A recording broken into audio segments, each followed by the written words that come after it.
Hello दोस्तों, स्वागत है आप सभी का मेरे इस यूट्यूब चैनल CGPSC CG आप हमारे पे।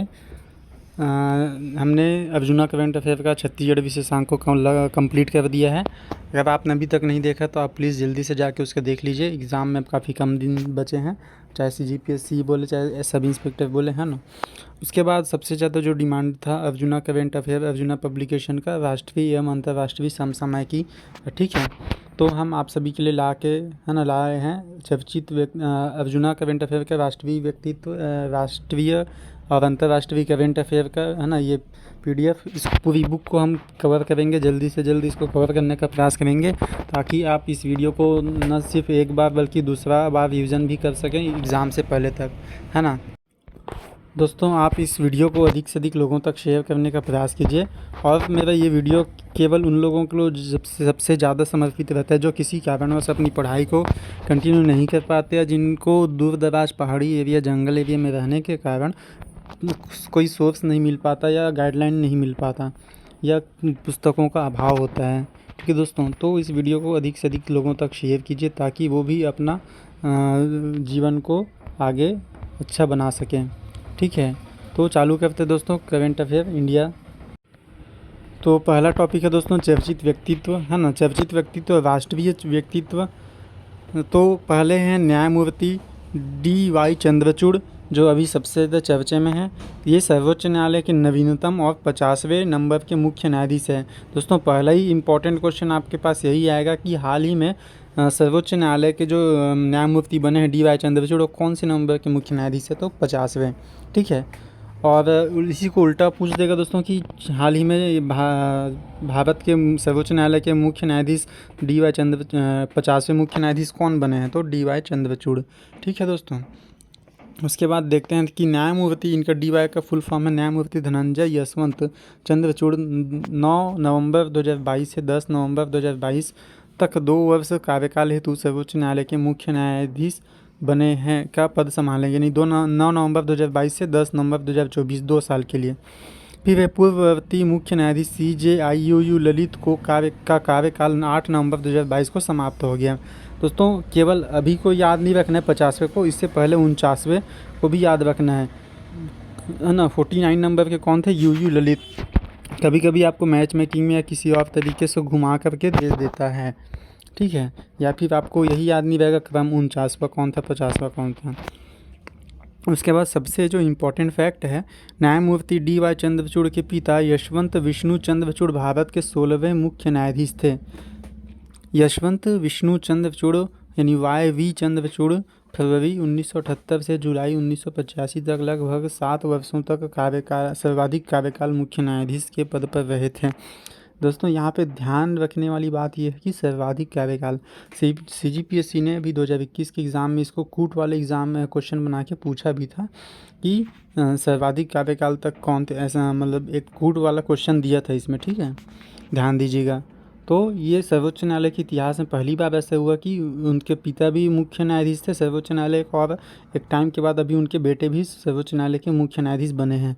ठीक है, और इनके जो पिता थे YV चंद्रचूड़ अभी तक के इतिहास में सर्वाधिक कार्यकाल वाले मुख्य न्यायाधीश थे, YV चंद्रचूड़। ठीक है, ध्यान रखिएगा। फिर है अमित लोहाटी। अमित लोहाटी कौन है? अमित लोहाटी भारतीय रेलवे बोर्ड के नवीनतम CEO व चेयरमैन हैं, है ना। ये याद रखिएगा, नवीनतम CEO किस चीज़ के, भारतीय रेलवे बोर्ड के। उसके बाद है केंद्रीय मंत्रिमंडल की नियुक्ति समिति ने 1 जनवरी 2023 से अनिल कुमार लोहाटी को इस पद पर नियुक्ति प्रदान की है। इन्होंने पूर्व CEO विनीत कुमार का स्थान ग्रहण किया है। ठीक है, याद रखिएगा, बहुत इंपॉर्टेंट है अनिल लोहाटी। उसके बाद है प्रवीण कुमार श्रीवास्तव, केंद्रीय सतर्कता आयोग CVC के कार्यवाहक केंद्रीय सतर्कता आयुक्त के पद पर नियुक्त दी गई है। इन्होंने पूर्व CVC प्रमुख सुरेश एन पटेल का पदभार ग्रहण किया है। तो दोस्तों, ध्यान रखिए, नए CVC कौन है, यानी केंद्रीय सतर्कता आयोग के कार्यवाहक अध्यक्ष है ये प्रवीण कुमार श्रीवास्तव। दोस्तों, ये नियुक्तियाँ बहुत इंपॉर्टेंट हैं, आप ध्यान दीजिएगा। ठीक है, उसके बाद बढ़ते हैं अरुण गोयल। ठीक है, अरुण गोयल नवंबर 2022 में केंद्रीय निर्वाचन आयोग में रिक्त चुनाव आयुक्त के पद पर अरुण गोयल को नियुक्ति प्रदान की है। दोस्तों केंद्रीय चुनाव आयुक्त है ना, ध्यान दीजिएगा, केंद्रीय निर्वाचन आयोग ने में रिक्त चुनाव आयुक्त के पद पर अरुण गोयल, ये काफ़ी इंपॉर्टेंट क्वेश्चन है, ये आपके एग्ज़ाम में देखने को मिलेगा। श्री अरुण गोयल की नियुक्ति में अपनाई गई प्रक्रिया को लेकर असहमति दर्ज हुई थी, जिसके लिए सर्वोच्च न्यायालय ने सरकार से इस नियुक्ति के संबंध में जानकारी मांगी है। तो ध्यान दीजिए दोस्तों, है ना, केंद्रीय निर्वाचन आयोग में वर्तमान संरचना क्या है? मुख्य निर्वाचन आयुक्त राजीव कुमार हैं, उसके बाद चुनाव आयुक्त कौन है? अरुण गोयल, अनूप चंद पांडे। ठीक है, ध्यान दीजिएगा, ये बहुत इंपॉर्टेंट है। मुख्य निर्वाचन आयुक्त पूछा कि केवल चुनाव आयुक्त पूछा, आप एग्ज़ाम में इसको ध्यान दीजिएगा। ठीक है, उसके बाद है के.जी. बालाकृष्णन। के.जी. बालाकृष्णन की अध्यक्षता में धर्मांतरण वर्ग के आरक्षण दायरा निर्धारण करने हेतु 3 सदस्यीय आयोग का गठन किया गया। ठीक है, अभी आपको मालूम चल रहा होगा काफ़ी सारे धर्मांतरण के केस आते हैं कि लोगों को लुभावने लालच दिखा करके उनको दूसरे धर्म में परिवर्तन करा दिया जाता है ना, जिसके वजह से काफ़ी सारी दंगे फसाद और बहुत सारे मामले आ रहे हैं। तो उस पर जांच करने के लिए ये के.जी. बालकृष्णन की अध्यक्षता में आयोग का गठन किया गया है। और कितने सदस्य? 3 सदस्यीय आयोग है। अब आयोग का विषय भारत में धर्मांतरण करने वाले दलित समुदाय के व्यक्ति को अनुसूचित जाति, अनुसूचित जनजाति का दर्जा प्रदान करने पर उन्हें आरक्षण का लाभ मिलेगा या नहीं, इस विषय पर आयोग को 2 वर्ष में रिपोर्ट प्रस्तुत करनी होगी। ठीक है, 2 वर्ष में, तब तक तो काफ़ी कुछ चीज़ें निकल जाएंगी। ठीक है, फिर आगे बढ़ते हैं। नाम याद रखिएगा दोस्तों, के.जी. बालाकृष्णन, और कितने सदस्य आयोग है? 3 सदस्य आयोग है, और इनको 2 साल का समय दिया गया है, बस इतना याद रखिएगा। फिर मल्लिकार्जुन खड़गे, कांग्रेस राष्ट्रीय दल के नियमित अध्यक्ष पद पर चयनित किए गए। इनसे पूर्व कांग्रेस दल में यह पद 2017 से रिक्त था एवं श्रीमती सोनिया गांधी कार्यवाहक अध्यक्ष के रूप में नेतृत्व कर रही थी। विदित हो कि सीताराम केसरी के पश्चात मल्लिकार्जुन खड़गे ऐसे दूसरे अध्यक्ष हैं जिन्हें गांधी परिवार से बाहर खुली निर्वाचन प्रक्रिया से कांग्रेस का राष्ट्रीय अध्यक्ष चुना गया है। ध्यान दीजिए कि इससे पहले कौन थे? सीताराम केसरी थे। अब मल्लिकार्जुन खड़गे ऐसे बंदे हैं जो गांधी परिवार से बाहर खुले निर्वाचन प्रक्रिया से कांग्रेस के राष्ट्रीय अध्यक्ष बने हैं। उसके बाद है नल्लाथम्बी कलाई सेल्वी। बहुत इंपॉर्टेंट क्वेश्चन दोस्तों, नल्लाथम्बी कलाई सेल्वी, यह वैज्ञानिक एवं औद्योगिक अनुसंधान परिषद CSIR की प्रथम महिला महानिदेशक। ध्यान दीजिए दोस्तों, ये जो प्रथम वाला चीज़ आ जाता है आपका बहुत इंपॉर्टेंट, मतलब समझ लीजिए वो एग्ज़ाम में आना ही आना है, वो वाली क्वेश्चन है ना। तो प्रथम महिला महानिदेशक हैं, ऊपर से महिला भी हैं, तो प्रथम महिला महानिदेशक के पद पर नियुक्त हुई हैं। किस चीज़ के? CSIR के। भारत की वरिष्ठ महिला वैज्ञानिक नल्लाथम्बी ने लिथियम आयन बैटरी के क्षेत्र में महत्वपूर्ण योगदान दिया है। दोस्तों बहुत इंपॉर्टेंट क्वेश्चन है, नल्लाथम्बी कलाई सेल्वी CSIR। उसके बाद है डॉक्टर के राधाकृष्णन।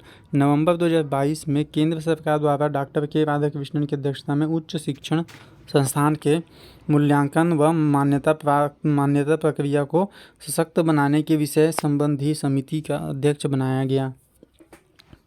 डॉक्टर के राधाकृष्णन नवंबर 2022 में किस चीज़ के लिए? उच्च शिक्षण संस्थान के मूल्यांकन व मान्यता प्रक्रिया के लिए। ठीक है, ध्यान दीजिए। उसके बाद है फिर मृत्युंजय कुमार नारायण, भारत के महापंजीयक एवं जनगणना आयुक्त। अक्टूबर 2022 में भारत के नवीनतम महापंजीयक व जनगणना आयुक्त का पदभार ग्रहण किया। ठीक है, क्या बने हैं? भारत के नवीनतम महापंजीयक व जनगणना आयुक्त। अब देखिए दोस्तों, ये क्योंकि भी 2021 में जनगणना होना था, है ना, 2011 में हुआ था, 10 साल बाद जनगणना होता है, 2021 में होना था, बट कोरोना के कारण ये अभी नहीं हो पाया और ये 2023 के लास्ट में प्रस्तावित है अभी। ठीक है, तो क्योंकि अभी करंट में जनगणना होना है, इसलिए जनगणना आयुक्त का नए जनगणना आयुक्त बने कौन? मृत्युंजय कुमार नारायण। और इसीलिए ये क्वेश्चन बहुत MP हो जाता है आपके लिए। ठीक है, तो याद रखना ही पड़ेगा, मृत्युंजय कुमार नारायण। देखिए दोस्तों, और लॉजिक लगाना चाहें तो जनगणना में भी अणा की आ रहा है और नारायण में भी अणा आ रहा है, तो ऐसा कुछ सेम साउंड आ रहा है, ऐसा करके ठीक बना लीजिए। ठीक है, उसके बाद पंकज त्रिपाठी, केंद्रीय चुनाव आयोग द्वारा नेशनल आइकॉन 2022 घोषित किया गया है। पंकज त्रिपाठी भारत में मतदाताओं के मध्य चुनाव संबंधी जागरूकता कार्यक्रम से जुड़ेंगे। ठीक है, फिर है संजय अग्रवाल, इनकी अध्यक्षता में न्यूनतम समर्थन मूल्य एमएसपी विषय से संबद्ध 26 सदस्यीय समिति का गठन किया गया है। इस समिति उद्देश्य शून्य बजट आधारित कृषि को बढ़ावा, एमएसपी प्रक्रिया को अधिक पारदर्शी व प्रभावी बनाना है। ठीक है, संजय अग्रवाल का क्या चीज़ में अध्यक्ष बनाया गया? एमएसपी से संबंधित, याद रखिए। और ये 26 सदस्यीय समिति है। ठीक है, बस इतने याद रखिए। उसके बाद है हेमंत सोरेन। हेमंत सोरेन, झारखंड के मुख्यमंत्री हेमंत सोरेन लाभ के पद के आधार पर विधानसभा सदस्यता के समाप्त होने का सामना कर रहे हैं। इस मामले के पश्चात झारखंड विधानसभा में विश्वास मत पेश करने की प्रक्रिया विपक्ष द्वारा लाने का दबाव दिया गया। सरकार बचाने के उद्देश्य से झारखंड के 35 विधायकों को राजधानी रायपुर में स्थित 5 सितारा होटल मेफेयर लेक रिजॉर्ट में ठहराया गया था। दोस्तों, लाभ का पद क्या होता है? संविधान के अनुच्छेद 102(1) क के अंतर्गत कोई भी सांसद या विधायक अनुच्छेद 191(1) के अंतर्गत ऐसे पद पर नहीं रह सकता जिससे वेतन, भत्ते या प्रत्यक्ष अप्रत्यक्ष रूप से आर्थिक लाभ मिलता है। दोस्तों, इसको अगर आसान भाषा में समझें तो ये ऐसा पद है, लाभ का पद। इसमें यह है कि लाभ का पद मतलब उस पद से होता है जिस पर रहते हुए कोई शख्स अगर सरकार की ओर से किसी भी तरह का सुविधा ले रहा हो, मतलब ऑलरेडी वो गवर्नमेंट के किसी पद में है और गवर्नमेंट से कोई दूसरे तरह से और सुविधा ले रहा हो, ठीक है, या अगर कोई व्यक्ति इस पद का लाभ ले रहा है तो वो सदन का सदस्य नहीं होगा। ठीक है, जैसे कि अगर वो कोई एग्ज़ाम ऑलरेडी गवर्नमेंट के पद पे है, ठीक है, जिससे उसको गवर्नमेंट से पेमेंट मिल रहा होगा, उसके बाद भी कोई ऐसा ज़मीन खरीद लेता है या कोई गवर्नमेंट का ऐसा टेंडर भी उठा लेता है जिससे उसी को फ़ायदा हो रहा हो, तो वो एक तरफ तो ऑलरेडी किसी गवर्नमेंट पद में है ना, जिससे उसको गवर्नमेंट को हर महीना पैसा मिल रहा है। उसके बाद अलग से कोई ऐसा ज़मीन खरीद लिया या कोई ऐसा दुकान डाल लिया जिसमें गवर्नमेंट का टेंडर को वो खुद ले रहा हो, तो एक टाइप से लाभ का पद का उल्लंघन हो गया। ठीक है, ये। उसके बाद है राज्यसभा के नवीन मनोनीत सदस्य। ध्यान दीजिए, राज्यसभा के नवीन मनोनीत सदस्य जुलाई 2022 में भारत के तत्कालीन राष्ट्रपति द्वारा संविधान के अनुच्छेद 80(1) के तहत प्राप्त अधिकार का प्रयोग करते हुए राज्यसभा में 4 नवीन सदस्यों को मनोनीत किया गया। अब देखिए दोस्तों, सबसे इम्पोर्टेंट क्वेश्चन जो यहाँ पे बनता है वो है क्या? अनुच्छेद 80 के तहत, है ना, क्या बोल रहा हूँ मैं, अनुच्छेद 80 के तहत राज्यसभा में सदस्य मनोनीत किए जाते हैं। और कौन करता है? तो देखिए, राष्ट्रपति द्वारा यानी राष्ट्रपति मनोनीत करते हैं राज्यसभा के सदस्यों को। और कौन सा आर्टिकल? अनुच्छेद 80(1) के तहत। बहुत इंपॉर्टेंट क्वेश्चन है ये। अब किसको राज्यसभा में मनोनीत किया गया? पीटी उषा, ये एथलीट है। इलैया राजा, संगीतकार हैं। विजेंद्र प्रसाद, ये स्क्रिप्ट राइटर हैं। और वीरेंद्र हेगड़े, ये समाज सेवी हैं। राज्यसभा में दोस्तों टोटल 12 सदस्यों को नॉमिनेट किया जा सकता है। कौन नॉमिनेट करता है? राष्ट्रपति। कौन सा अनुच्छेद? तो अनुच्छेद 80(1) की तरह। ठीक है, इतने इंपॉर्टेंट क्वेश्चन इसमें से बन सकते हैं। और ये चारों के नाम भी याद रखना और ये किस फील्ड से संबंधित है वो भी याद रखना है। उसके बाद है अंतर्राष्ट्रीय व्यक्तित्व। अब्देल फतेह उल सीसी। अब्देल फतेह उल सीसी कौन है? ये 74वें गणतंत्र दिवस अभी होने वाला 2023 में उसके मुख्य अतिथि बन के आएंगे। मिस्र के राष्ट्रपति अब्देल फतेह अल सीसी वर्ष 2023 गणतंत्र दिवस पर आयोजित राष्ट्रीय कार्यक्रम के मुख्य अतिथि होंगे। उसके बाद है गणतंत्र दिवस के मुख्य अतिथि। कोविड-19 के प्रभाव के कारण विगत 2 वर्षों से 21 और 22 में गणतंत्र दिवस समारोह में कोई मुख्य अतिथि राष्ट्रीय कार्यक्रम में शामिल नहीं हो पाए थे। इससे पहले 71वें गणतंत्र दिवस 2020 में ब्राज़ील के तत्कालीन राष्ट्रपति जायर बोल्सोनारो भारत के मुख्य अतिथि के रूप में शामिल हुए थे। दोस्तों, आपको सीक्वेंस याद रखने बहुत ज़रूरी है। क्या सीक्वेंस? 2020 में ब्राज़ील के तत्कालीन राष्ट्रपति जायर बोल्सोनारो आए थे। 21-22 में कोई नहीं आए थे। और 74वां, अभी 2023 का 74वां नंबर का, उसमें मिस्र के राष्ट्रपति अब्देल फतेह अल सीसी होंगे। ठीक है, मुख्य अतिथि होंगे। उसके बाद है ऋषि सुनक। ब्रिटेन के प्रथम भारतीय मूल के प्रधानमंत्री चुने गए, है ना। इन्हें कौन नहीं जानता होगा, है ना। भारतीय जो अंग्रेज भारत को गुलाम बना के रखे थे, आज वही गुलाम यानी भारत उसके देश के प्रधानमंत्री बन गए हैं, है ना। कितनी बड़ी बात है। तो देखते हैं आगे। ब्रिटेन के प्रथम भारतीय मूल के प्रधानमंत्री चुने गए। ये कंजर्वेटिव पार्टी से ऋषि सुनक को भारतीय मूल के ब्रिटेन के प्रथम हिंदू प्रधानमंत्री बनने का गौरव प्राप्त हुआ है। दोस्तों पार्टी का नाम याद रखिएगा, कंजर्वेटिव पार्टी। ठीक है, बहुत सारे पार्टीज़ हैं वहाँ, तो कंजर्वेटिव जैसे हमारे यहाँ भाजपा, कांग्रेस, अलग अलग पार्टी है, वैसे ये कौन से पार्टीज़ बने, कंजर्वेटिव पार्टी से ऋषि सुनक वहाँ के प्रधानमंत्री बने हैं। शपथ 25 अक्टूबर 2022 को स्थल शपथ स्थल बर्मिंघम पैलेस में राज प्रमुख चार्ल्स तृतीय द्वारा दिलाई जाएगी, है ना। शपथ इनको दिलाई जाएगी। ब्रिटेन में प्रधानमंत्री चुनाव का घटनाक्रम दोस्तों, लीज ट्रस 6 सितंबर 2022 में बहुमत प्राप्त करके प्रधानमंत्री पद की शपथ लेती है, परंतु 45 दिन में ही वह आर्थिक मोर्चे पर विफल होने के कारण त्यागपत्र देना पड़ता है। फिर कंजर्वेटिव सांसदों का समर्थन मिलने पर ऋषि सुनक दूसरे अवसर पर निर्विरोध नेता के रूप में चुन लिए गए हैं। अब शी जिनपिंग, अक्टूबर 2022 में चीन के राष्ट्रपति शी जिनपिंग को लगातार तीसरे कार्यकाल हेतु कम्युनिस्ट पार्टी ऑफ चाइना का महासचिव व केंद्रीय सेना का कमान अध्यक्ष चुना गया है। चीन की साम्यवादी व्यवस्था में जो व्यक्ति इन पदों पर चुना जाता है उसे राष्ट्रपति पद की शपथ दिलाई जाती है। ठीक दोस्तों, उसके बाद मार्च 2023 में शी जिनपिंग अपने राष्ट्रपति पद के तीसरे कार्यकाल हेतु शपथ ग्रहण करेंगे। दोस्तों बहुत इंपॉर्टेंट क्वेश्चन है, क्योंकि चाइना में ये लगभग अकेले ही राज कर रहे हैं, है ना। निर्विरोध अपने आप में ही चुन लिए जाते हैं और काफ़ी लोगों को अपने अंडर में कर रखा है। अब चाइना में किस प्रकार की व्यवस्था है, साम्यवादी व्यवस्था है। देखिए दोस्तों, चीन की साम्यवादी व्यवस्था, अगर आपने भी सब इंस्पेक्टर तैयारी कर रहे हो तो साम्यवादी वगैरह को अच्छे से समझ चुके होंगे, और मैंने इस पर वीडियो भी अपलोड किया हुआ है, आप मेरे चैनल के वीडियोस या प्लेलिस्ट में जाके देख सकते हैं।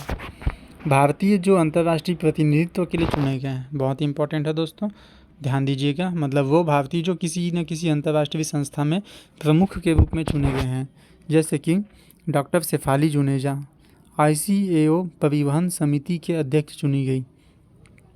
कौन? शेफाली जुनेजा। फिर विमल एन पटेल अंतर्राष्ट्रीय विधि आयोग के सदस्य नियुक्त हुए। किस चीज़ के? अंतर्राष्ट्रीय विधि आयोग के सदस्य के रूप में नियुक्त हुए विमल एन पटेल। फिर है रुचिरा कंबोज, मोस्ट IMP दोस्तों, रुचिरा कंबोज संयुक्त राष्ट्र संघ की संस्था UNSC में आतंकवाद विरोधी समिति के अध्यक्ष नामित की गई। कौन? रुचिरा कंबोज संयुक्त राष्ट्र संघ की संस्था UNSC में आतंकवाद विरोधी समिति की अध्यक्ष नामित की गई। उसके बाद है अनिल सोनी UNO फाउंडेशन के प्रथम CEO नियुक्त हुए। अनिल सोनी UNO फाउंडेशन के प्रथम CEO। फिर है कैलाश सत्यार्थी दोस्तों, इनको नोबेल पुरस्कार भी मिला गया है, और इनको नोबेल पुरस्कार जो दिया गया था, इनके साथ में मलाला यूसुफजई को भी मिला था नोबेल पुरस्कार। कैलाश सत्यार्थी जी को किस वर्ष में नोबेल मिला था, ये आप बताइएगा मुझे कमेंट करके, ठीक है। अब कैलाश सत्यार्थी जो है UNO में SDG एडवोकेट बनाए गए हैं अभी। गीता गोपीनाथ IMF की प्रथम उप प्रबंधक निदेशक चुनी गई हैं, है ना। IMF यानी इंटरनेशनल मॉनेटरी फंड की प्रथम उप प्रबंधक निदेशक चुनी गई हैं। डॉक्टर अजय माथुर, ये अंतर्राष्ट्रीय सौर गठबंधन के महानिदेशक नियुक्त हुए हैं। अजय माथुर अंतर्राष्ट्रीय सौर गठबंधन के महानिदेशक नियुक्त हुए हैं। अब दोस्तों, ये अंतर्राष्ट्रीय सौर गठबंधन का जो मुख्यालय है, इसका जो हेड क्वार्टर है, ये कहाँ है? तो ये हमारे भारत में ही गुड़गांव में स्थित है ना, भारत के गुड़गांव में स्थित है। उसके बाद है अजय मल्होत्रा UNHRC में सलाहकार समिति के अध्यक्ष नियुक्त हुए हैं। अजय मल्होत्रा UNHRC में सलाहकार समिति के अध्यक्ष नियुक्त हुए। फिर कृष्णा श्रीनिवास IMF एशिया व प्रशांत विभाग के निदेशक बनाए गए। और के सुब्रमण्यम IMF प्रबंध मंडल में कार्यकारी निदेशक पद पर नियुक्त हुए। फिर अमिताभ कांत दोस्तों, अमिताभ कांत को जानना बहुत इंपॉर्टेंट है, क्योंकि ये अभी हाल ही में जो G20 शिखर सम्मेलन हुआ भारत में, है ना, तो उसमें केंद्र सरकार तरफ से ये भारत का नया शेरपा नियुक्त किए गए हैं। उसके बाद है सामान्यतः शेरपा हेतु नियुक्त व्यक्ति संबंधित अंतर्राष्ट्रीय शिखर सम्मेलन में देश का प्रतिनिधित्व करता है, ठीक है। तो दोस्तों अगर क्वेश्चन आए तो भारत याद रखिएगा, अभी भारत में G20 हुआ सम्मेलन, उसका शेरपा कौन नियुक्त किया गया, तो वो थे अमिताभ कांत। और शेरपा मतलब क्या होता है, उस देश का प्रतिनिधित्व करने वाला। उसके बाद है भारतीयों का सम्मान। Doctor Purnima Devi Barman champions of the earth award 2022 से सम्मानित। भारत की वन्यजीव वैज्ञानिक पूर्णिमा देवी बर्मन, है ना, आप ये जो फोटो देख रहे हैं वही है। हरगीला आर्मी संरक्षण संस्था से संबद्ध है, जो लुप्तप्राय प्रजाति ग्रेटर एडजुटेंट के संरक्षण में कार्य कर रही है। ग्रेटर एडजुटेंट को असम की स्थानीय भाषा में हरगीला व बिहार में गरुड़ कहा जाता है। ठीक दोस्तों, तो ये याद रखिए, जो पूर्णिमा देवी बर्मन है कहाँ से संबंधित है, असम से संबंधित है। और असम की कौन से चीज़ में काम कर रही है, ग्रेटर एडजुटेंट नाम के पक्षी है उसके संरक्षण के लिए काम कर रही है पूर्णिमा देवी बर्मन। इनको मिला champions of the earth award. उसके बाद है डॉक्टर पूर्णिमा देवी बर्मन को प्राप्त सम्मान संयुक्त राष्ट्र पर्यावरण कार्यक्रम यानी यूनेप द्वारा दिया जाने वाला सर्वोच्च सम्मान है। दोस्तों ये जो यूनेप है ना, पर्यावरण के फील्ड में काम करने वाली बहुत बड़ी संस्था है। और इसकी जो मुख्यालय है ना, ये यूनेप का हेडक्वार्टर काफ़ी पूछा जाता है एग्ज़ाम में, तो इसका जो हेडक्वार्टर है आप लिख लीजिएगा अपने वही साइड में। इसका हेडक्वार्टर नैरोबी है ना, नैरोबी जो कि केन्या की राजधानी है। ठीक है, केन्या एक देश है जिसकी राजधानी नैरोबी है, वहाँ पे क्या है, ये यूनेप का मुख्यालय है। एग्ज़ाम में काफ़ी बार पूछा गया है। तो वही संस्था सबसे बड़ा सम्मान देती है पर्यावरण के क्षेत्र में, कौन सा, चैंपियंस ऑफ द अर्थ। उसके बाद है अरुणा साईं राम। भारत की प्रसिद्ध कर्नाटक गायिका व संगीतकार अरुणा साईं राम को नवंबर 2022 में फ्रांस का सर्वोच्च सम्मान Chevalier de l' Ordre des Arts से सम्मानित किया गया। फिर है Srishti Bakshi, UNSDG action award में चेंज मेकर अवार्ड श्रेणी से सम्मानित की गई। सृष्टि बख्शी को यह सम्मान लैंगिक हिंसा व असमानता के विरुद्ध पहल करने हेतु प्रदान किया गया है। ठीक है, Srishti Bakshi UNSDG action award में चेंज मेकर अवार्ड से सम्मानित की गई है, ध्यान दीजिएगा। उसके बाद है संगीता अभियन है। ठीक है, अधिकतर साउथ में केवल त नहीं रहता, थ भी होता है उसके साथ, जिसको हम लोग संगीता अनिता बोलते हैं, उसमें H भी आ जाता है साइलेंट होकर, तो संगीता हो जाता है।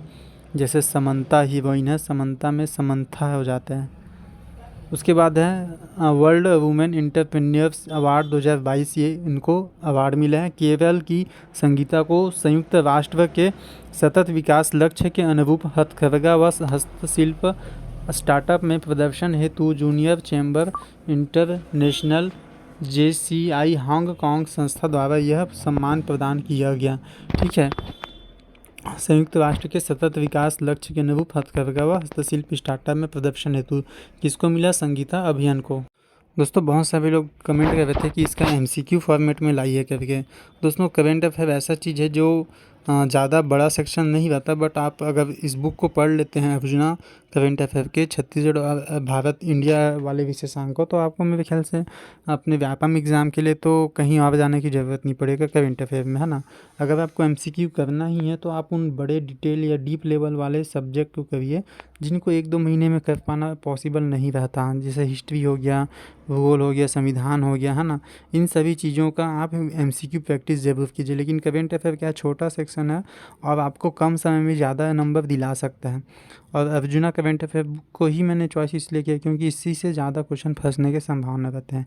तो मैं तो बुक को ही डिटेल लेवल में पढ़ा रहा हूँ और डीप में अच्छे से, तो आप पूरी बुक को पढ़ लीजिए, चाँट लीजिए। आगे बढ़ते हैं। विवेक लाल भारतीय मूल के एरोस्पेस इंजीनियर व रक्षा विशेषज्ञ हैं, है ना।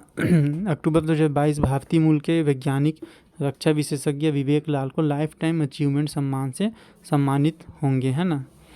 विवेक लाल को क्या दिया गया, लाइफ टाइम अचीवमेंट, किस चीज़ के, वैज्ञानिक व रक्षा विशेषज्ञ। फिर है प्राजक्ता कोली।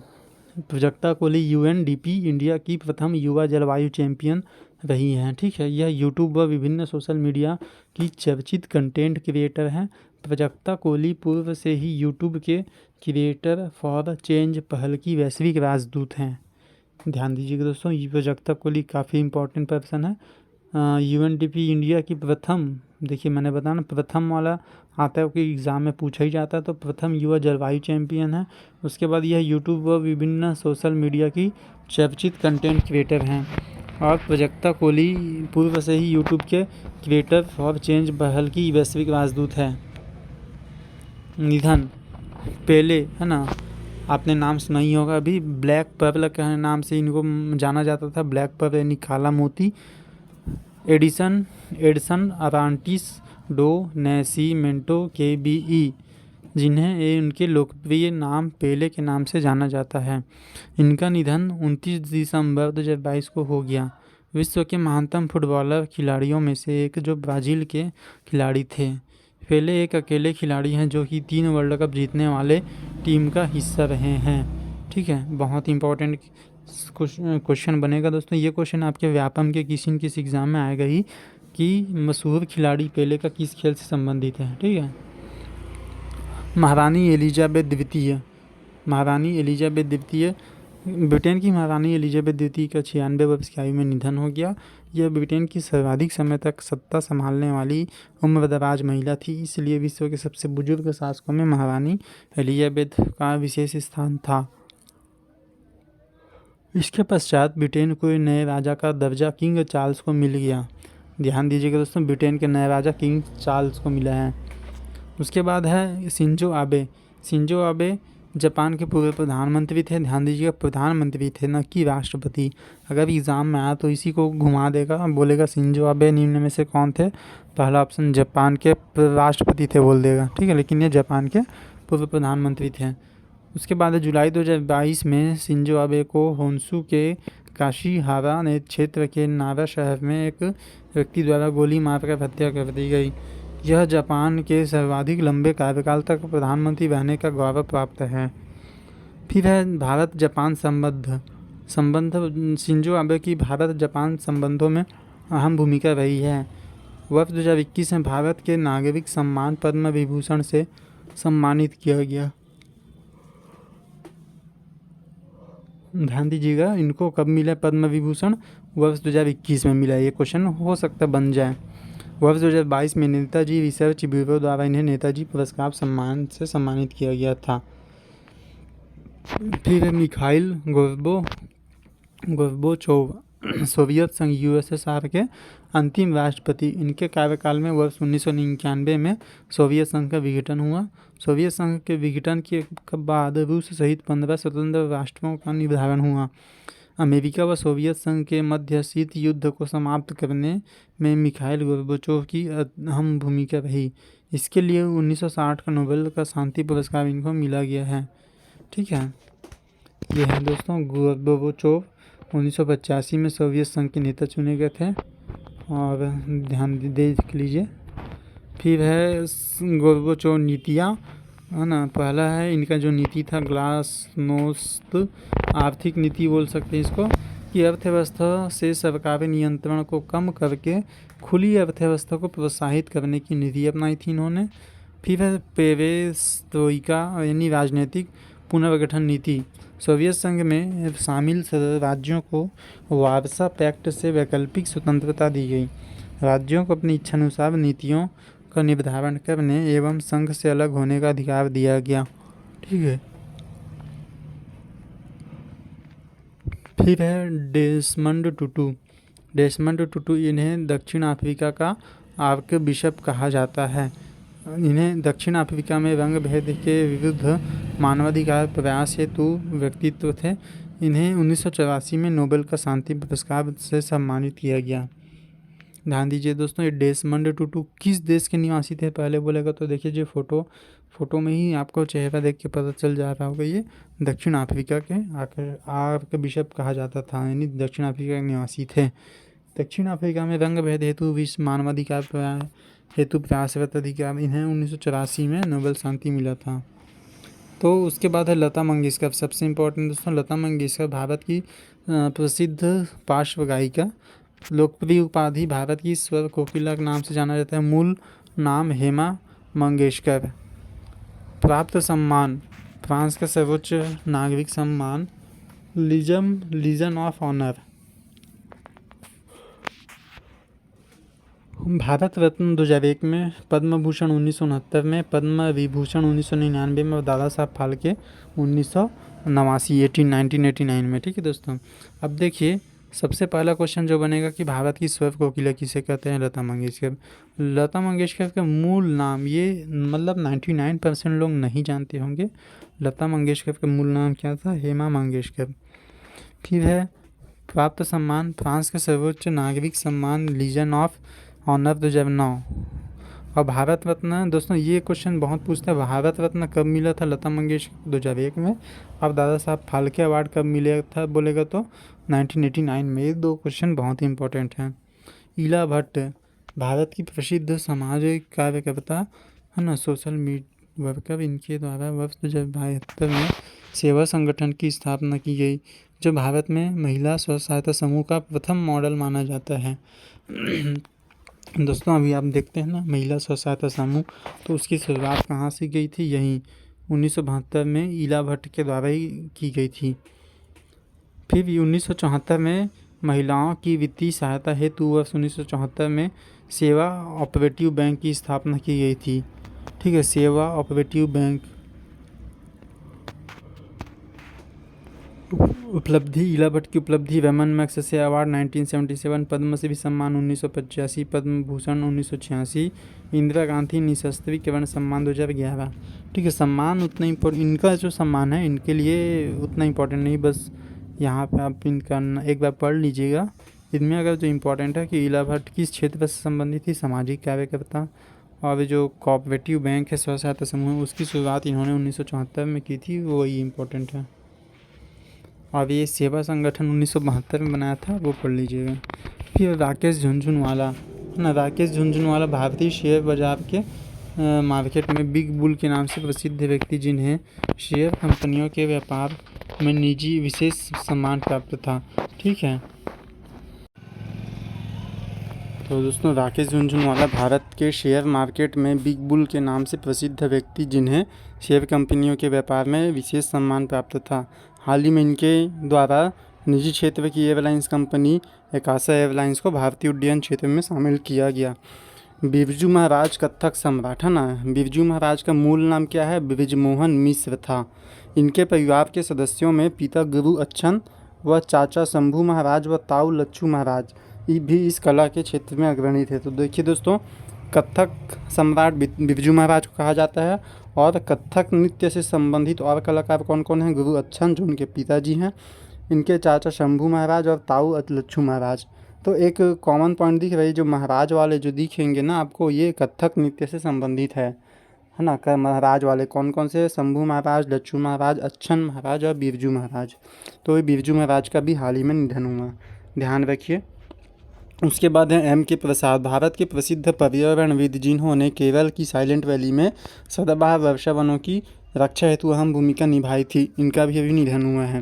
क्वेश्चन आ सकते हैं कि एम के प्रसाद जिनका हाल ही में निधन हुआ, वो किस क्षेत्र से संबंधित है? ठीक है, उसके बाद है राष्ट्रीय चर्चित स्थल है ना, मतलब देश के ऐसे कौन कौन से जगह हैं जो अभी हाल ही में काफ़ी चर्चा में रहे।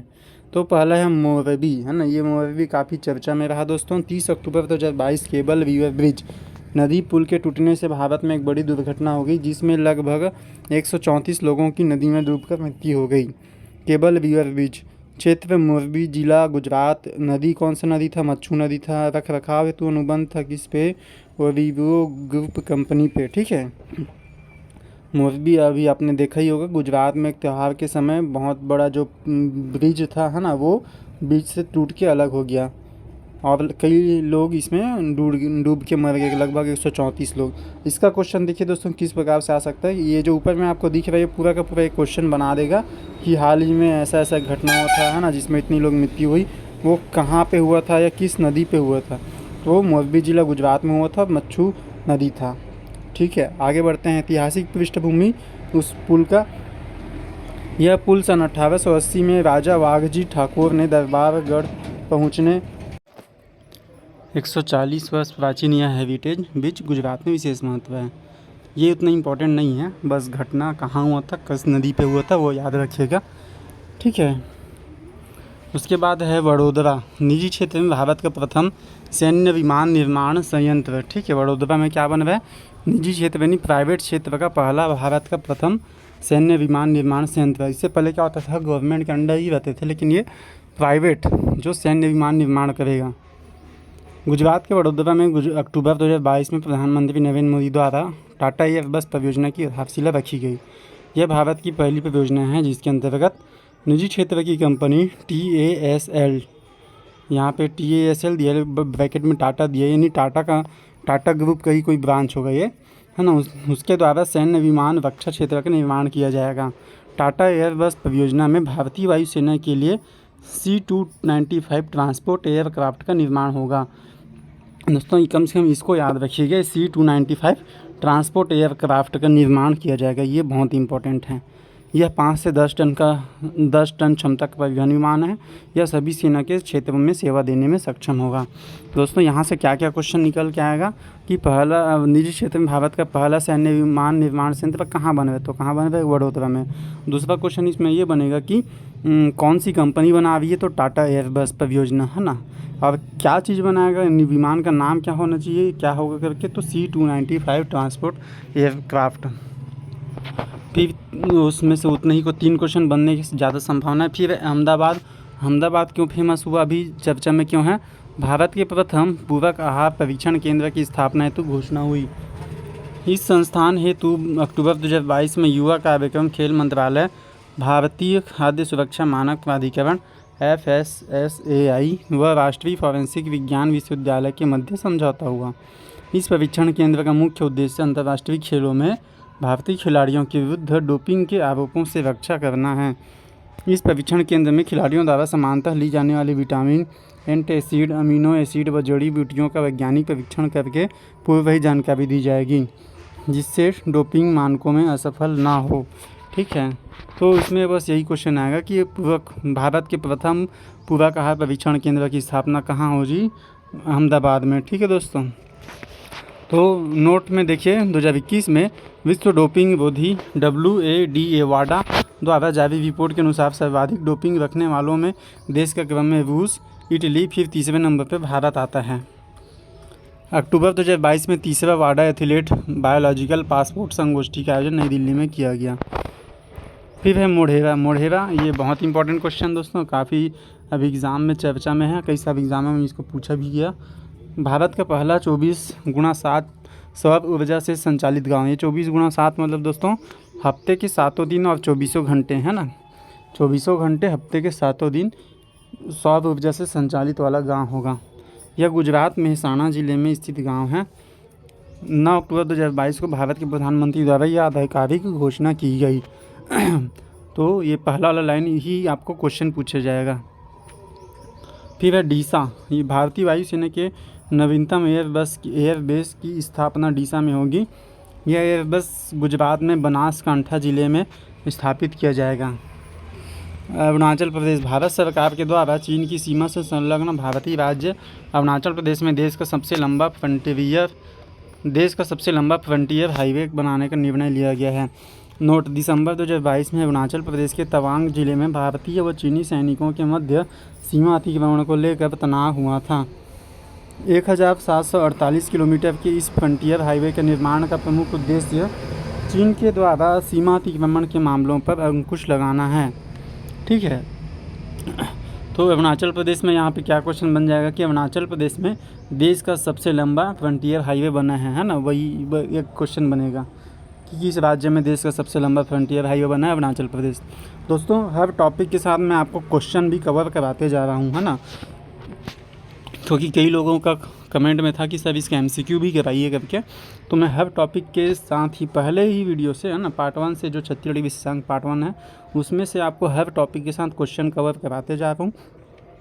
तो अगर केवल MCQ सीरीज़ आता तो केवल 15 या 20 या 30 ही क्वेश्चन हो पाते, लेकिन मैं आपको हर टॉपिक के साथ उसके जितने भी क्वेश्चंस बनने की संभावना है, पॉसिबिलिटीज़ है, सभी को कवर करा रहा हूँ। इससे आपकी पूरी की पूरी बुक कवर हो जा रही है ना। तो आप लोग एकदम करंट अफेयर के बारे में निश्चिंत रहिए। बस इस वीडियो को क्या कीजिएगा, एक बार रिविज़न कर लीजिएगा।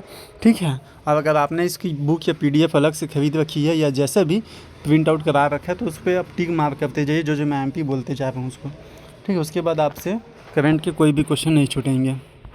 ठीक। ठीक है दोस्तों, आगे बढ़ते हैं। संगरूर पंजाब किस चीज़ के लिए अभी चर्चा में रहा?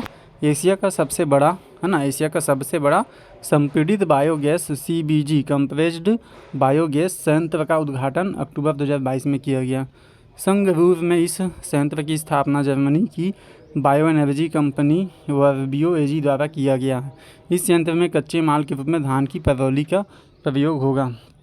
देखिए दोस्तों, काफ़ी सुनने में मिलता था ना, पंजाब और हरियाणा क्षेत्र में धान की पराली को ऐसे ही जला दिया जाता है जिससे काफ़ी सारे धुएँ, है ना, धुएँ निकलते हैं दिल्ली क्षेत्र में आके वायु प्रदूषण करते हैं।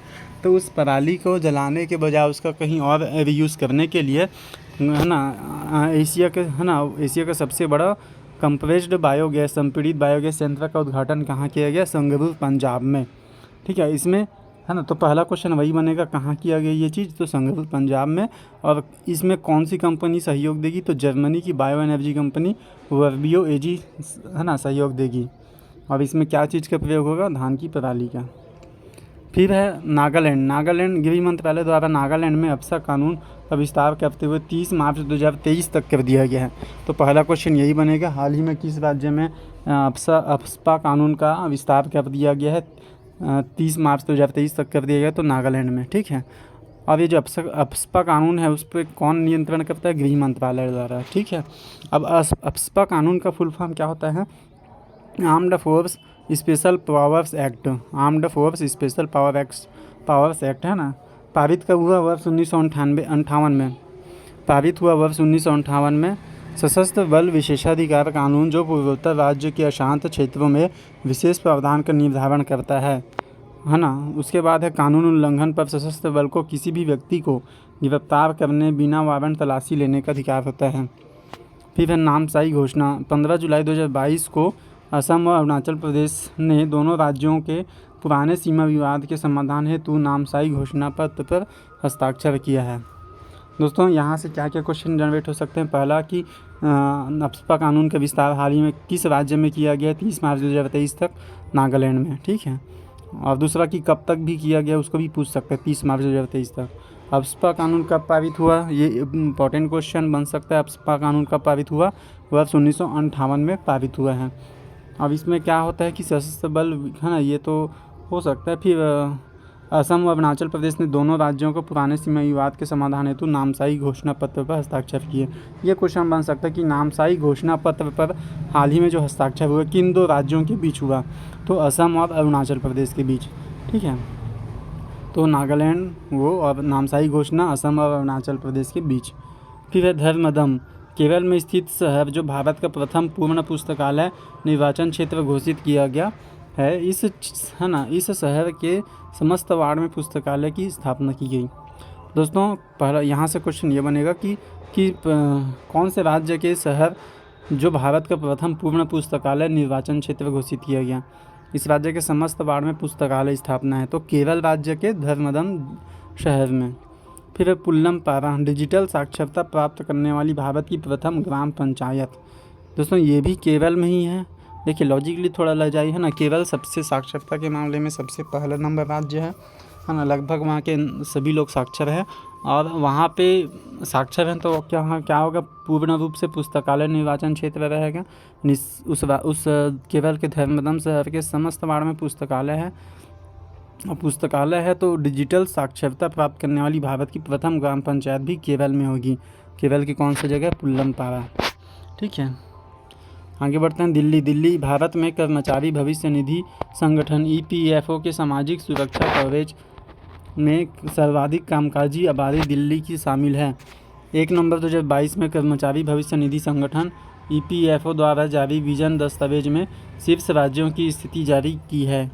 दिल्ली, गोवा, हरियाणा। ठीक है, पहला नंबर पे दिल्ली, दूसरे नंबर पे गोवा, तीसरे नंबर पे हरियाणा। मध्य प्रदेश भारत में सर्वप्रथम हिंदी भाषा में MBBS पाठ्यक्रम कराने वाला भारत का पहला राज्य है। पाठ्यक्रम का निर्माण मंदार परियोजना के तहत हुआ है। दोस्तों, ये बहुत अच्छी बात है ना, क्योंकि हमारे देश में टैलेंट की कमी नहीं है, ये आप लोग भी जानते हैं, सभी लोग जानते हैं। तो उससे क्या होता था कि टैलेंट तो बहुत है, लेकिन पढ़ाई का तरीका सही से ना हो पाने के कारण और माध्यम, है ना, इंग्लिश माध्यम एक बाधा बनने के कारण लोग बाग उतने अच्छे स्कोर नहीं कर पाते थे। तो अब MBBS जैसे बड़े पाठ्यक्रम को हिंदी में लाने से, है ना, देश में काफ़ी नए टैलेंट उभर के आएंगे। और इसकी शुरुआत की है मध्य प्रदेश राज्य ने, ठीक है। और कहा भी जा रहा है कि इंजीनियरिंग का पाठ्यक्रम को भी वहाँ हिंदी में करने की घोषणा की गई है। तो ये काफ़ी अच्छी बात है, ठीक है। फिर है यूनेस्को GNLC लिस्ट, है ना, यूनेस्को GNLC लिस्ट। तो भारतीय शहर सूचीबद्ध कौन कौन से हुए? देखिए, यूनेस्को की global network of learning city, ये जो GNLC आपने पढ़ा उसका फुल फॉर्म क्या है? यूनेस्को की global network of learning cities की सूची में भारत के 3 शहरों को शामिल किया गया है। पहला नीलाम्बूर केरल में, दूसरा त्रिशूर केरल में, और तीसरा वारंगल तेलंगाना में, ठीक है। नीलाम्बूर को इको टूरिज्म के रूप में शामिल किया गया और त्रिशूर और वारंगल को सांस्कृतिक राजधानी के रूप में शामिल किया गया है। सांस्कृतिक राजधानी, सांस्कृतिक विरासत। तो क्वेश्चन आ सकता है कि यूनेस्को के GNLC सिटी लिस्ट यानी global network of learning cities में भारत के कितने शहर को शामिल किया गया? भारत के 3 शहर को शामिल किया गया है, और शहर के नाम भी पूछ सकता है। फिर है हरिद्वार, भारत का सर्वश्रेष्ठ आकांक्षी जिला, एस्पिरेशनल डिस्ट्रिक्ट। नीति आयोग द्वारा उत्तराखंड के हरिद्वार को 5 मानकों के आधार पर सर्वश्रेष्ठ आकांक्षी जिला घोषित किया है। आकांक्षी जिला कार्यक्रम जनवरी 2018 में भारत के सामाजिक आर्थिक मानकों में पिछड़े जिलों में विकास संबंधी विशेष रणनीति को लागू करने के उद्देश्य से यह कार्यक्रम प्रारंभ हुआ था, ठीक है। तो ध्यान दीजिए, भारत का सर्वश्रेष्ठ आकांक्षी जिला कौन सा बना है? नीति आयोग द्वारा उत्तराखंड के शहर हरिद्वार को, है ना, यही क्वेश्चन बन सकता है आपको। और ये कब से चालू किया आकांक्षी जिला कार्यक्रम? 2018 से, जनवरी 2018 से। 2 क्वेश्चन आपको याद रखने हैं यहाँ पे। Ladakh night sky sanctuary dark space reserve Bharat का प्रथम निशाकाश अभ्यारण्य बोलते हैं ना। देखिए दोस्तों, कभी इंग्लिश में ना दे के हमने तो इंग्लिश में रट लेते हैं नाइट स्काई सेंचुरी, बट उसको इंग्लिश ना दे के कभी कभी निशाकाश अभ्यारण्य दे देगा, तो आप थोड़ा घबराइएगा मत, है ना। तो भारत में खगोलीय पर्यटन के दृष्टिकोण से प्रथम नाइट स्काई अभ्यारण्य की स्थापना लद्दाख में की जाएगी। लद्दाख के चांगथांग वन्यजीव अभ्यारण्य के रिजर्व क्षेत्र में यह सेंचुरी स्थापित होगी। निशाकाश संरक्षित क्षेत्र से आशय ऊंचाई स्थित क्षेत्र जिन्हें कृत्रिम प्रकाश प्रदूषण से बचाकर रखा जाता है। तो बस इतना ही याद रखिए, इसमें प्रथम नाइट स्काई अभ्यारण्य की स्थापना कहाँ की जाएगी? लद्दाख में की जाएगी। फिर पुणे, जून 2022 में प्रधानमंत्री नरेंद्र मोदी द्वारा देहू पुणे में संत तुकाराम महाराज के शिला मंदिर का उद्घाटन किया गया। संत तुकाराम कौन थे? ये मध्यकालीन भक्ति आंदोलन के संत, इनका जन्म देहू पुणे में हुआ था। इन्होंने अभंग भक्ति प्रेरित कविता व कीर्तन से महाराष्ट्र में नव जागरण का कार्य किया था। यह वारकरी संप्रदाय के संत हैं। देखिए दोस्तों, यहाँ पे क्या क्वेश्चन बनेगा कि संत तुकाराम महाराज के शिला मंदिर का उद्घाटन कहाँ किया गया? तो देहू पुणे में किया गया। अब देहू पुणे में क्यों किया गया? क्योंकि जो संत तुकाराम थे इनका जन्म देहू पुणे में हुआ था। पुणे का है महाराष्ट्र में, ठीक है। और ये कौन थे? ये मध्यकालीन भक्ति आंदोलन के एक संत थे, है ना। इन्होंने अभंग भक्ति प्रेरित कविता व कीर्तन से महाराष्ट्र में नव जागरण का कार्य किया। दूसरा क्वेश्चन। और तीसरा क्वेश्चन, यह किस संप्रदाय के संत थे? ये वारकरी संप्रदाय के संत थे, ठीक दोस्तों। तो ये इतने क्वेश्चन यहाँ पे बहुत बन सकते हैं जो कि काफ़ी इंपॉर्टेंट हैं, न कि करंट अफेयर के लिहाज से बल्कि आपके इंडिया GS के लिहाज से भी इम्पोर्टेंट हैं। टाइम मैगज़ीन विश्व के 50 महानतम स्थलों की सूची जुलाई 2022 में अमेरिका की प्रतिष्ठित पत्रिका द्वारा जारी सूची में भारत के 2 स्थलों को शामिल किया गया है। तो पहला है केरल और दूसरा है अहमदाबाद। पहला केरल, दूसरा अहमदाबाद। टाइम मैगज़ीन विश्व के 50 महानतम स्थलों की सूची में 2 स्थल। पहला तो यही क्वेश्चन बनेगा, टाइम मैगज़ीन के महानतम स्थलों की सूची में कितने स्थल को शामिल किया गया? भारत से 2। और कौन कौन से? केरल और अहमदाबाद। केरल को इको टूरिज्म हॉटस्पॉट और अहमदाबाद को उच्च शिक्षा, ठीक दोस्तों। इसमें 2 सूची, अब ऊपर में हमने पढ़ा है ना, उसमें 3 सूची को शामिल किया गया है। ये यूनेस्को की global network of learning cities, ठीक है, ध्यान दीजिएगा। उसके बाद है 2022 के चर्चित स्थलों का संक्षिप्त वर्णन, और जो छोटे छोटे संक्षिप्त स्थल हैं उनका वर्णन करते हैं। भारत का प्रथम मछली संग्रहालय व एक्वा पार्क कहाँ बना? अरुणाचल प्रदेश। ध्यान दीजिए दोस्तों, ये बहुत ही इंपॉर्टेंट क्वेश्चन हो सकते हैं, क्योंकि लोग बाग क्या सोचेंगे कि मछली संग्रहालय व एक्वा पार्क के समुद्र किनारे वाले राज्यों में होगा करके, लेकिन नहीं, ये बना है आपके अरुणाचल प्रदेश में। तो ये काफ़ी इंपॉर्टेंट हो सकते हैं। भारत का प्रथम महिला डिजिटल सेंटर बेंगलुरु में बना है। मेडिकल डिवाइस पार्क की स्थापना कहाँ हुई? लुहनू, बिलासपुर, हिमाचल प्रदेश में। ठीक है। विश्व का प्रथम सीएनजी टर्मिनल शिलान्यास कहाँ बना? ये भावनगर, गुजरात में। दोस्तों ये काफ़ी इंपॉर्टेंट है, और गुजरात में अधिकतर कुछ बनते हैं तो उससे क्वेश्चन अधिकतर देखने को ही मिल जाता है। गुजरात पता नहीं क्यों ऐसा है। विश्व का प्रथम सीएनजी टर्मिनल शिलान्यास कहाँ बना? भावनगर, गुजरात। अडानी ग्रीन द्वारा विश्व का सबसे बड़ा पवन सौर हाइब्रिड ऊर्जा संयंत्र किया गया कहाँ? जैसलमेर में, राजस्थान में। देखिए दोस्तों, अगर अडानी कंपनी द्वारा विश्व का सबसे बड़ा सौर पवन है ना, ये पवन सौर हाइब्रिड ऊर्जा है जैसलमेर में। पवन सौर हाइब्रिड ऊर्जा मतलब जो पवन चक्की रहता है ना, बड़े बड़े पवन वाले है ना, हवा से जो चलते हैं फिर उससे बिजली निकाला जाता है, वो वाला है। तो जैसलमेर, राजस्थान में अडानी ग्रीन कंपनी द्वारा बनाया गया है। भारतीय रेलवे के द्वारा प्रथम कुश्ती अकादमी की स्थापना कहाँ की गई? भारतीय रेलवे के द्वारा प्रथम कुश्ती अकादमी की स्थापना किशनगंज, दिल्ली में की गई। ध्यान दीजिए दोस्तों, ये जो कुश्ती अकादमी वगैरह होता है अधिकतर आपको हरियाणा तरफ सुनने को मिलेगा, क्योंकि वहाँ काफ़ी सारे रेसलर या पहलवान होते हैं। लेकिन ये जो भारतीय रेलवे ने बनाया है वो कहाँ बनाया? दिल्ली के किशनगंज में। फिर वैश्विक परंपरागत चिकित्सा का प्रथम कार्यकाल स्थापित हुआ कहाँ? जामनगर, गुजरात में। वैश्विक परंपरागत चिकित्सा का प्रथम कार्यालय जामनगर, गुजरात में। फिर गति शक्ति विश्वविद्यालय की स्थापना वडोदरा, गुजरात में। तो सारे विकास के कार्य अधिकतर गुजरात में देखने को मिल रहे हैं। ठीक है, आगे बढ़ते हैं। राष्ट्रीय जनजाति शोध संस्थान NTRI की स्थापना नई दिल्ली में। दोस्तों जो ऊपर में आपने गति शक्ति विश्वविद्यालय पढ़ा है ना, ये रेल मंत्रालय से संबंधित है। ये मतलब आपके रेलवे से संबंधित उच्च शिक्षा, तकनीकी शिक्षा वहाँ प्रदान की जाती है। इसके जो कुलपति रहेंगे रेलवे मंत्री है ना, अभी हाल ही में अश्विनी वैष्णव हैं, वो हैं। ठीक है, क्वेश्चन आ जाता है ये गति शक्ति विश्वविद्यालय के अभी चांसलर कौन है ऐसा करके, कुलपति है ना। फिर है राष्ट्रीय जनजाति शोध संस्थान NTRI कहाँ? नई दिल्ली में। भारतीय विरासत व संपदा संरक्षण क्षेत्र गौतम बुद्ध नगर, उत्तर प्रदेश। दोस्तों IMP है ये। राष्ट्रीय विरासत व संपदा संरक्षण क्षेत्र गौतम बुद्ध नगर, उत्तर प्रदेश। भारत का प्रथम शुद्ध हरित हाइड्रोजन संयंत्र ऑयल इंडिया लिमिटेड कहाँ बनाया जाएगा? जोरहट, असम में। ध्यान दीजिएगा दोस्तों, भारत का प्रथम शुद्ध हरित हाइड्रोजन संयंत्र बोल रहे हैं है ना, ये इसलिए जोरहट। और भारत का पहला तेल उत्पादन क्षेत्र जो था वो भी असम में ही था, डिगबोई, असम का डिगबोई क्षेत्र था है ना। भारत का नहीं बल्कि वो एशिया का सबसे पहला तेल उत्पादन क्षेत्र था। ये बना था 1901 में बना था। ठीक है, फिर है भारत की प्रथम पैरा बैडमिंटन एकेडमी।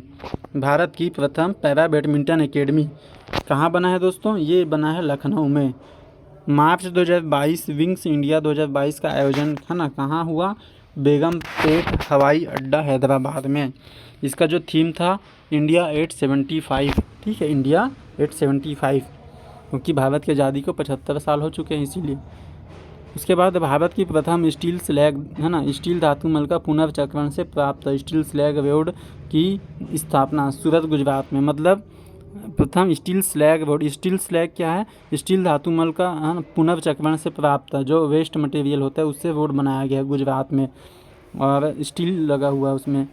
यूनेस्को की शहर के शिल्प व लोक श्रेणी में शामिल भारतीय शहर, यूनेस्को की शहर के शिल्प व लोक श्रेणी में शामिल भारतीय शहर कहाँ है? श्रीनगर में।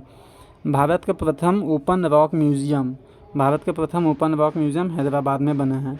ठीक है, तो दोस्तों इसमें लगभग सभी इंपॉर्टेंट है ना, आप एक बार पढ़ के चले जाइए, और ख़ास करके अभी मैंने जो जितने को बताया वो तो पढ़ ही लीजिएगा। गाम्बिया किस लिए अभी चर्चा में दोस्तों? अफ्रीका देश गाम्बिया में कफ सिरप दवा पीने से 66 बच्चों की मौत हो गई। यह खांसी की दवा भारत में सोनीपत स्थित फार्मा कंपनी मेडेन फार्मास्यूटिकल द्वारा बनाई गई थी। विशेषज्ञ समिति का गठन किया गया इसके लिए। WHO संगठन के निर्देश पर भारत सरकार ने इस घटना की जांच हेतु विशेषज्ञ समिति का गठन किया है। समिति के अध्यक्ष जो होंगे वो डॉक्टर YK गुप्ता औषध संबंधी राष्ट्रीय स्थायी समिति के उपाध्यक्ष रहेंगे और सदस्य रहेंगे डॉक्टर प्रज्ञा यादव, डॉक्टर आरती भल्ल, डॉक्टर AK प्रधान। दोस्तों इसमें से अगर क्वेश्चन आएगा भी तो केवल यही आएगा कि हाल ही में भारत की जो सिरप खांसी की दवा है ना, वो पीने से किस देश में 66 बच्चों की मृत्यु हुई। तो किस देश में? अफ्रीका महाद्वीप का एक देश है गाम्बिया, वहाँ, ठीक है। और इस दवा को बनाने वाली कंपनी कौन थी? तो फार्मा कंपनी मेडेन फार्मास्यूटिकल, हाँ, जो हरियाणा सोनीपत में। ये 2-3 ही क्वेश्चन आ सकते हैं इससे। इसके जो समिति का गठन किया उससे शायद ही आएगा। फिर इंडोनेशिया, फुटबॉल मैच के दौरान हिंसा भड़कने से 100 से अधिक लोगों की मृत्यु हो गई। इंडोनेशिया में फुटबॉल मैच के दौरान हिंसा भड़कने से 100 से अधिक लोगों की मृत्यु हो गई। 1 अक्टूबर 2022 कंजरवुहान स्टेडियम मलंग में यह घटना हुई थी, ठीक है दोस्तों। फिजी, 12वां विश्व हिंदी सम्मेलन का आयोजन फिजी के नाडी शहर में 15 से 17 जनवरी 2023 को आयोजित किया गया। इस सम्मेलन में भारत का नेतृत्व विदेश मंत्री डॉक्टर S जयशंकर करेंगे। नोट, 11वां विश्व हिंदी दिवस सम्मेलन 18 से 20 अगस्त 2018 में पोर्ट लुई मॉरिशस में हुए थे।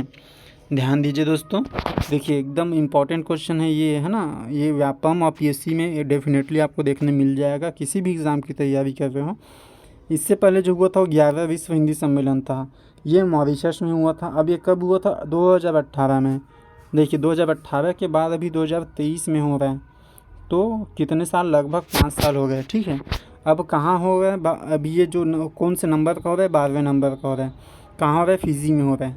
बस इतने आप याद रखिए और ये डेट याद रख लीजिएगा, 15 से 17 फरवरी 2023 को होगा भी, ठीक है। हुआ नहीं है, होगा ये। तो यहाँ से क्या क्वेश्चन बनेगा कि पहले तो 11वां पुराना वाला को पूछ सकता है कि 11वें नंबर का विश्व हिंदी सम्मेलन कब और कहाँ हुआ? 2018 में मॉरिशस में हुआ।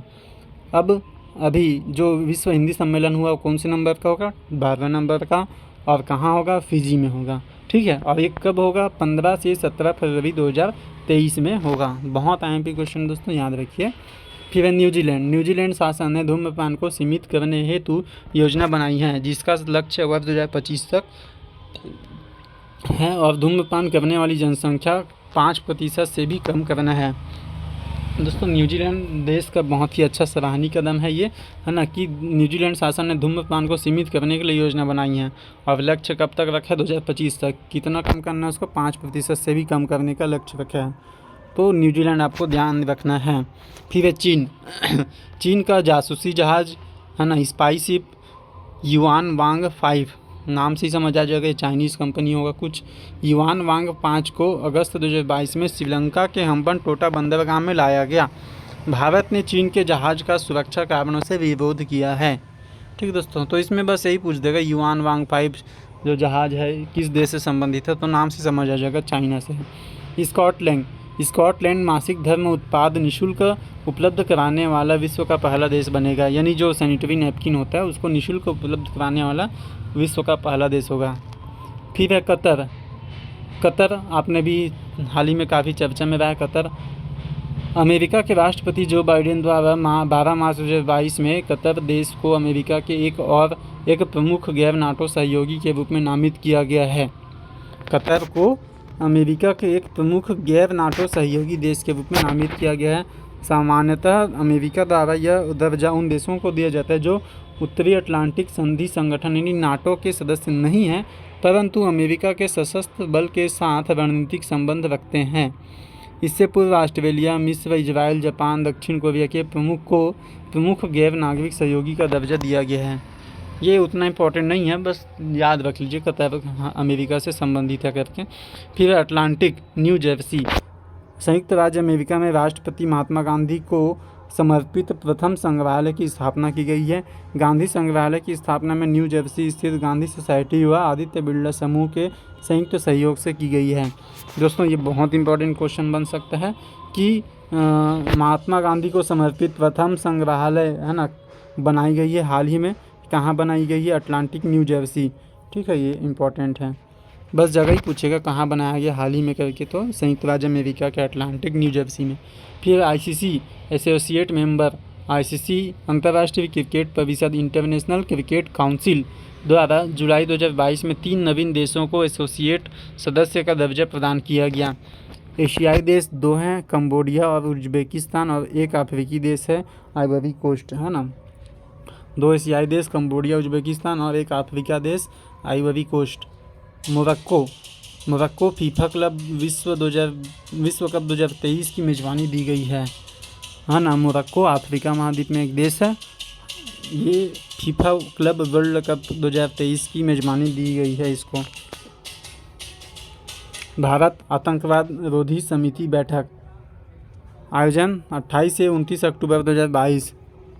स्थल मुंबई व नई दिल्ली। इस बैठक में संयुक्त राष्ट्र यूएन के 15 देशों के प्रतिनिधि शामिल होंगे। इस बैठक का मुख्य उद्देश्य आतंकी गतिविधियों में प्रयोग हो रही नवीन तकनीक के प्रति अवगत कराना है। वर्तमान में भारत संयुक्त राष्ट्र सुरक्षा परिषद की आतंकवाद रोधी समिति के अध्यक्ष है। आतंकवाद के पीड़ितों का अंतर्राष्ट्रीय स्मृति व श्रद्धांजलि दिवस कब मनाया गया? 21 अगस्त को। दोस्तों इसमें केवल इतना ही इम्पोर्टेंट है कि भारत जो है अभी वर्तमान में भारत संयुक्त राष्ट्र सुरक्षा परिषद की आतंकवाद रोधी का अध्यक्ष है। दूसरा ये इसका जो बैठक स्थल हुआ था मुंबई व नई दिल्ली में हुआ था। बस ये 2 चीज़ याद रखिएगा, मुंबई और नई दिल्ली में बैठक हुआ था और ये भारत अभी इसका अध्यक्ष है। फिर है पाकिस्तान। अंतर्राष्ट्रीय टेरर फंडिंग की वॉच डॉग एजेंसी FATF वित्तीय कार्यवाही कार्यबल द्वारा 4 साल बाद पाकिस्तान को ग्रे लिस्ट से हटाया गया है। पाकिस्तान द्वारा आतंकी गतिविधियों पर नियंत्रण हेतु किए गए सकारात्मक प्रयास हेतु यह कदम उठाया गया है। अब उसने कौन से सकारात्मक कदम उठाया वही जाने। ग्रे लिस्ट में सूचीबद्ध देश की अंतर्राष्ट्रीय आयात निर्यात एवं ऋण लेने की क्षमता सीमित हो जाती है। यानी पाकिस्तान जब तक ग्रे लिस्ट में था तब तक ये सब चीज़ों पे उस पर थोड़ा बैन था, अब उसको ग्रे लिस्ट से हटा दिया गया है। UAE दुबई हिंदू मंदिर, है ना। UAE संयुक्त राज्य अमीरात में दुबई में एक हिंदू मंदिर बनाया गया जिसका उद्घाटन 4 अक्टूबर 2022 को स्थल दुबई में संयुक्त अरब अमीरात। विशेष, यह इस्लामिक देश संयुक्त अरब अमीरात में पहला हिंदू मंदिर है दोस्तों, इसीलिए इम्पॉर्टेंट है। उसके बाद इस मंदिर कॉरिडोर को 70,000 वर्ग फुट क्षेत्र में बनाया गया है। यह हिंदू मंदिर जेबेल अली में अमीरात के कॉरिडोर ऑफ टॉलरेंस में बनाया गया है। इस कॉरिडोर की मुख्य विशेषता यह है कि इसमें हिंदू मंदिर के समानांतर चर्च, गुरुद्वारे सहित कई धार्मिक स्थल स्थापित होंगे। फिर है दोस्तों आगे बढ़ते हैं। विश्व के तनावग्रस्त व आपदा से प्रभावित स्थल। तो दोस्तों अभी लगभग 1 घंटे का वीडियो बन चुका है, तो आगे हम लोग इसके आगे अगले वीडियो में करने का कोशिश करेंगे, है ना। तो दोस्तों चैनल पे बने रहिए, सब्सक्राइब कीजिए और शेयर कीजिए। मेरा तबीयत अभी थोड़ा डाउन है, उसके बाद भी मैंने आप लोगों के लिए प्रयास किया, तो वीडियो को कम से कम अधिक से अधिक लोगों तक शेयर कीजिए। जल्दी मिलते हैं नेक्स्ट वीडियो के साथ। Thank you.